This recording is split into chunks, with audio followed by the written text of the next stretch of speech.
दोस्तों नमस्कार। Zero period के इस नए वीडियो में आपका स्वागत है। आज एनटीपीसी पर आधारित ये वीडियो है।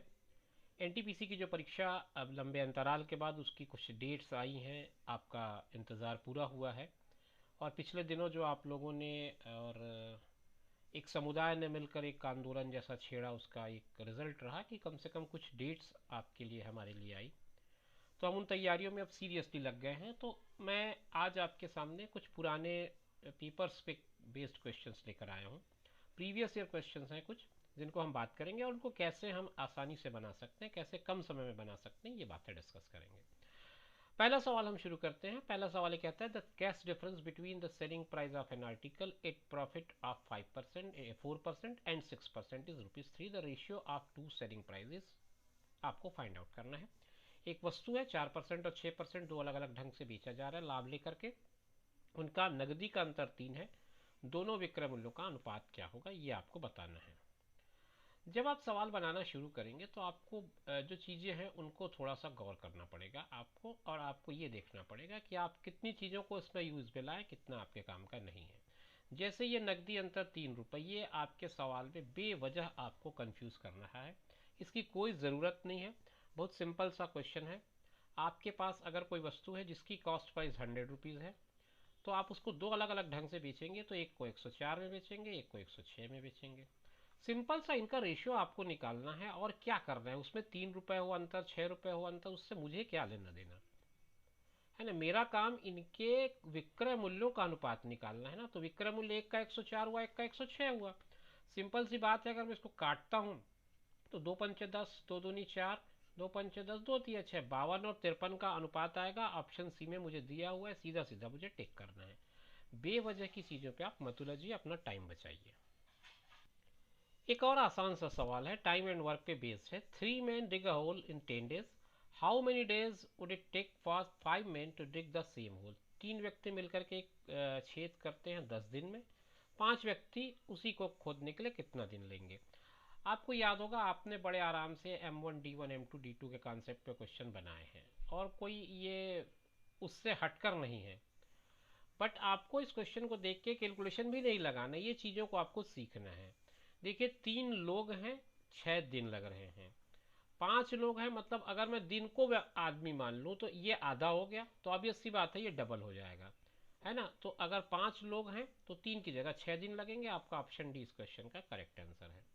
अब इसको आप फार्मूले में आ जाइए। फार्मूले में अगर करते हैं तो M1 मतलब 3 लोग, दिन कितने 10, M2 5, D2 कितना नहीं पता।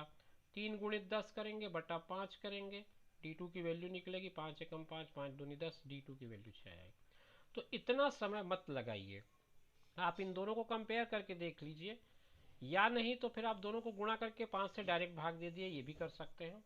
लेकिन 10 दिन 5 व्यक्ति इधर दिया है, तो 10 का 5 है तो आधा का डबल करना पड़ेगा, तो 3 का 6 आ जाएगा। कुछ इस तरह से अपना थॉट प्रोसेस बदलिए। दो संख्याओं का गुणनफल 3026 है, उनका लघुत्तम 89 है, उनका महत्तम क्या होगा। इस कॉन्सेप्ट पे बेस अक्सर सवाल पूछे जाते हैं, न केवल रेलवे में बल्कि और भी विभिन्न परीक्षाओं में इस तरह के सवाल पूछे जाते हैं। तो इस कॉन्सेप्ट को आप एक फार्मूले से याद रखते हैं, मुझे पता है। वो फार्मूला आपका होता है LCM into HCF is equal to product of number, यानी कि N1 इंटू N2। ये आप फार्मूला हमेशा यूज़ करते हैं। अब इस क्वेश्चन में भी यही आपको यूज़ करना है। आपको HCF निकालना है। इसका मतलब आपको 3026, जो कि दोनों का नंबर का मल्टीप्लीकेशन है, गुणनफल है, उसमें 89 को भाग देना है। बस इतना ही काम आपको करना है। अब इसके लिए भी आपको मैं सजेस्ट करूंगा कि आप भाग देने के चक्कर में मत पड़िए। 9 के टेबल में यूनिट में 6 कब आएगा, तो मेरे ख्याल से कोई ना कोई नंबर होगा जिसके यूनिट में 4 हो, तब 6 आएगा।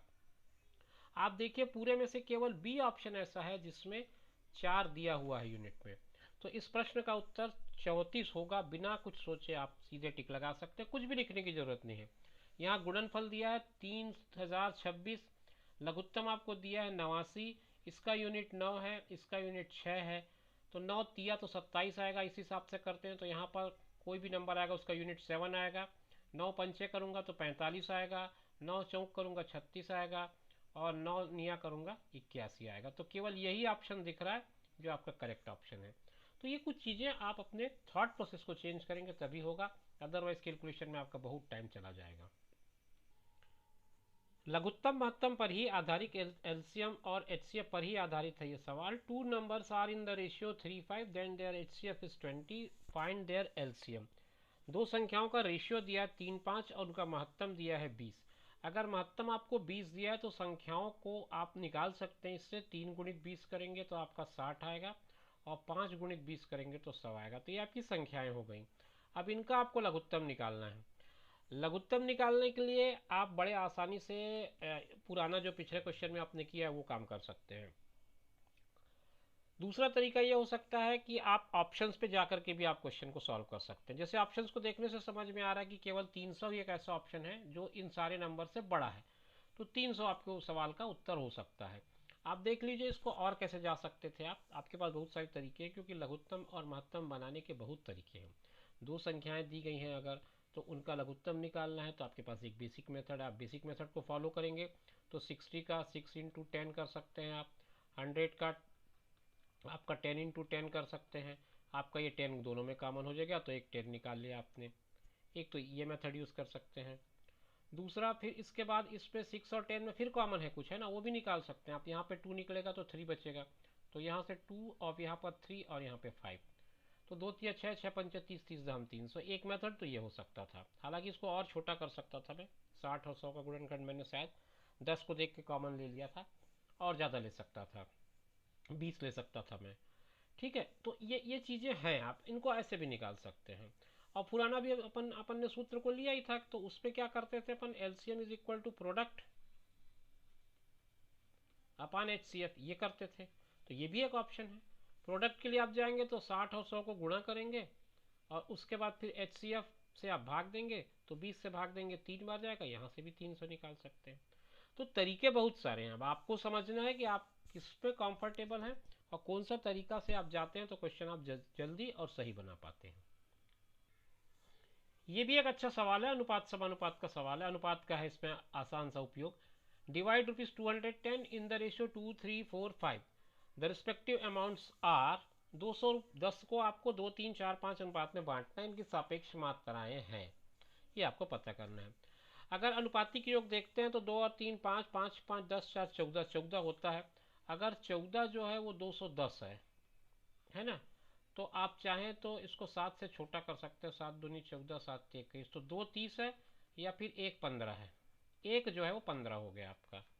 14 210 है तो 1 15 हो गया। अब आपको किस किस अनुपात में निकालना है वो आप देख लें।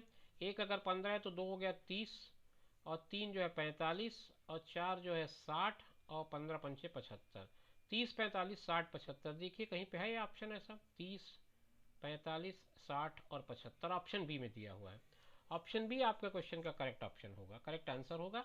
आप उस पर बिना किसी झिझक के टिक लगा सकते हैं। मेरे ख्याल है क्लियर हो गया होगा आपको। अनुपातिक योग ले लीजिए, 2 3 5 5 4 9 9 5 14। 14 जो है 210 के बराबर है, तो एक कितने के बराबर होगा। मैंने उसको भी सिंप्लीफाई करके दिखाया आपको। मैं चाहता तो 14 को सीधे 210 से भाग दे करके आपको बता सकता था ये 15 होगा, लेकिन उसको भी करने के लिए मैंने तरीका बताया, क्योंकि दोनों 7 के टेबल में थे। आपको दिख रहा था आसानी से कि ये 7 से हम इजीली कैंसिल कर सकते हैं।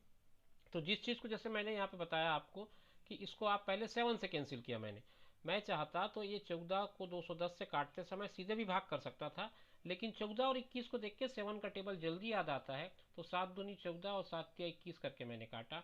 फिर 2 एकम 2, 2 15 30 करके काटा। तो ये एक मेरा तरीका है, क्योंकि मुझे 7 का टेबल करना ज़्यादा आसान लगा। आप अपने तरीके से जा सकते हैं, आप सीधे कैंसिल भी कर सकते हैं। एक सवाल कंपाउंड इंटरेस्ट या सिंपल इंटरेस्ट यानी कि इंटरेस्ट पे ले लेते हैं। ये कहता है an amount is deposited at 8% per annum compounded interest if the first year interest is ₹72। Find the interest amount for the second year. देखो सेकेंड ईयर का इंटरेस्ट पूछा है आपने, ये ध्यान रखें, क्वेश्चन को पढ़ लें आप। कोई धनराशि है 8% की दर से दिया गया चक्रवृद्धि ब्याज पे, यदि पहले साल का ब्याज 72 है तो दूसरे साल का ब्याज ज्ञात करो। तो पहले साल का ब्याज तो ऑलरेडी दे दिया है, तो जब दूसरे साल के ब्याज की गणना करेंगे तो ये 72 रुपीज़ तो अप्लाई होगा ही होगा। अब दूसरे साल के लिए क्या होगा, इस 72 पर आपको और लग जाएगा 8%। ये आपको कैलकुलेट करना है और उसको उस 72 में ऐड कर देना है, बस और कुछ नहीं करना है आपको। तो ये आपने अगर कैंसिल किया तो ये हो जाएगा 4 से, नहीं कैंसिल मत करिए आप, ऐसे सवालों में 0.00 लगाना है हमको। तो ऐसा करो आप 72 और 8 को मल्टीप्लाई कर दो, 8 दूनी 16, 8 सत्ते 56, 1 57, इतना आया। तो 5.76 आ गया इसका 8%। अब आप इसको 72 में ऐड कर दो, 72.00 है, इसमें 5.76 ऐड कर दो, तो 76 तो रहेगा ही रहेगा, और ये 77 हो जाएगा। तो ब्याज आपका हो जाएगा 77 रुपये 76 पैसे। बहुत आसान सा सवाल था, आपको केवल 72 रुपये का निकालना था। आप एकदम फार्मूला लगा के फिर अमाउंट ऑफ प्रिंसिपल ये सब करने लगेंगे तो बहुत टाइम आपका वेस्ट हो जाएगा। ठीक है, तो मेरा सजेशन है आप इसको इसी तरह से करिए। चलिए एक क्वेश्चन टाइम एंड वर्क पे ले लेते हैं। डी एक कार्य को 18 दिन में कर सकता है, ई उसी कार्य को आधे समय में कर सकता है। देखो प्रश्न को थोड़ा सा घुमाया उसने, यदि दोनों का एक साथ काम करें तो कार्य समाप्त करने में कितना समय लेंगे। तो डी का तो उसने सीधा सीधा दे दिया 18 दिन लगता है, और ई के लिए वो बोल रहा है आधे समय में कर सकता है, मतलब 9 दिन में कर सकता है। ये हो गया। तो अब अगर मैं काम को टोटल 18 मान लूँ और डी को लगाता हूँ और ई को लगाता हूँ, तो डी को तो एक दिन में होगा, एक दिन में मतलब ये कर लेगा 18 काम को, और ये आधे दिन में करेगा ऐसा कह रहा है ना उसने। तो मतलब ये ऐसा समझ लें कि ये एक काम करेगा तो ये दो काम कर लेगा एक ही दिन में। तो दो और एक मिलाकर के एक दिन में लोग तीन काम कर डालते हैं, दोनों एक साथ जब काम करेंगे डी और ई, तो एक जो है दो काम कर लेगा, एक जो है एक काम करेगा, दोनों मिला के तीन काम कर लेंगे। तो ये लोग तीन काम कर लेते हैं, तो हमको 18 काम इनसे करवाना है, तो 18 काम करवाना है तो तीन के रेट से कराएंगे तो हमको 6 दिन लगेगा। तो ये लोग 6 दिन में अपने कार्य को पूरा कर लेंगे। हमारा उत्तर आ जाएगा 6। बात समझ में आ गई? आसान सवाल है, बस एक का 18 दिन में करता है, एक उसका आधा करता है, तो 9 दिन में कर लेता है। तो अगर आप दोनों को देख लें तो 18 ही काम रखें, अगर एक दिन काम कराते हैं तो ए एक दिन लगेगा, बी को ई को दो, ई जो है उस दिन दो दुगना काम कर लेगा। तो एक दिन दोनों अगर काम करेंगे तो तीन काम कर डालेंगे। तो एक दिन में लोग तीन काम करते हैं, तो 18 काम करने के लिए उसको कितना दिन लगेगा? 6 दिन लगेगा। सिंपल सा लॉजिक है। ये देखिए एक सिंप्लीफिकेशन का क्वेश्चन है, इसमें कुछ भी नहीं करना है, आपको केवल क्वेश्चन को पढ़ना है और उसके बाद उसका फट से आंसर लगा देना है। 40% मतलब 40/100, हाफ मतलब इंटू 3/5, हाफ 24। ये देखो आप, ये कैंसिल होगा, 5×8 = 40। ठीक, ये जीरो को नीचे रन दो, जीरो भी मत छेड़ो बिल्कुल। अब आप ऊपर सीधा मल्टीप्लाई कर लो, 8×3 = 24 हुआ। अब देखो यहाँ पे खेल, और देखो ये 24 हुआ और 24, 24 का स्क्वायर आपको पता होगा, 24 का स्क्वायर क्या होता है? 576 होता है। आपने तुरंत लगाया 576, नीचे 100 था, आपको दो डिजिट हटा देना है, 5.76 आपका आंसर आ गया। तो ये क्वेश्चन को आपको इमेजिन करना है, आपको सोचना है क्वेश्चन कैसे जाए। मैं चाहता तो 8 को फिर कैंसिल करता, 2 से या 4 से, 4 से 25 होता, फिर वो मैं ज़बरदस्ती अपने काम को क्यों बढ़ाऊं, है ना। मुझे 8×3 = 24 × 24 भी करने की ज़रूरत थी, लेकिन मैंने देखा कि 8×3 = 24 है, फिर उसके बाद दोबारा 24 है, दोनों को मल्टीप्लाई करना है। तो मुझे कुछ स्क्वायर्स तो पता होते हैं ना, आप जब इस तरह के प्रिपरेशन करते हैं, इस तरह के एग्जाम का प्रिपरेशन करते हैं, तो कुछ आपके पास स्क्वायर रूट्स ये चीज़ें दिमाग में रहती हैं। तो आपको पता है कि 24 का स्क्वायर 576 होता है, नीचे 100 है, दो डिजिट लगाना है आपको डेसिमल में, बस आपके सवाल का आंसर आ गया। एक परसेंट का एप्लीकेशन देखते हैं। यदि एक छात्र के अंक में 25% की वृद्धि की गई तो उसके टेस्ट में उसका स्कोर 75 हो गया, उसका वास्तविक स्कोर कितना है? ठीक है, अब 25 का आपको वृद्धि कर दिया। चलो उस क्वेश्चन को ऐसे सोच लेते हैं ना कि 125 हो गया उसका, पहले उसके पास 100 था, वो 125 हो गया, तो उसका स्कोर अगर 75 हो गया होगा तब कितना होगा? बस, या इसको और छोटा कर लो, 125 100 हुआ, तो 25×5 125, 25×100 5 जो है, 4 जो है 5 हुआ है, तो 5 का 15 15 टाइम है ना 75, तो ये 4 का 15 टाइम 60 होगा। बस आपका आंसर आ गया 60, ए ऑप्शन में दिया हुआ है। एक ये तरीका है। दूसरा तरीका आप इसको एक्स करके कर सकते थे, आप लंबा चौड़ा पूरा कैलकुलेशन लगाते, मान लो एक्स था 25% हुआ तो 25x/100 हुआ। ये सब करने की ज़रूरत ही नहीं इस तरह के सवालों में। दूसरा, आप और अगर थोड़ा तेज सोच पाते तो आप ये समझते 25% मतलब 1/4 बढ़ा है, तो आपको ये देखना पड़ेगा कि 75 किसका 1/4 है ना। 60 का ये 1/4 होता है 15, 60 में 15 जोड़ूंगा 75 हो जाएगा। तो ये ऑप्शन देख करके भी आप समझ सकते हैं। तो तरीके बहुत सारे हैं, आपको सोचना होगा कि आपका कौन सा पार्ट स्ट्रांग है, और अगर कोई पार्ट स्ट्रांग नहीं है तो आप कोई पर्टिकुलर तरीके को पकड़िए और उसी को फॉलो करिए। तो डियर फ्रेंड्स, आज हमने कुछ अच्छे अच्छे क्वेश्चंस डिस्कस किए, अलग अलग टॉपिक से रिलेटेड थे, प्रीवियस ईयर्स के क्वेश्चंस थे। आपको इसलिए मैंने प्रीवियस ईयर्स के क्वेश्चन लिए क्योंकि आपको एक आइडिया हो जाएगा कि आप किस तरह के क्वेश्चन के साथ अभी लड़ने जा रहे हैं। ऐसे सवाल कौन कौन से हैं जो आपको अच्छे लग रहे हैं, ऐसे सवाल कौन कौन से जो आपको बुरे लग रहे हैं। बुरे लग रहे हैं मतलब जिसकी प्रैक्टिस आपकी नहीं हुई है। अगर नहीं हुई है तो प्रैक्टिस करते रहिएगा। मिलेंगे नेक्स्ट वीडियो में, तब तक के लिए टेक केयर, बाय बाय।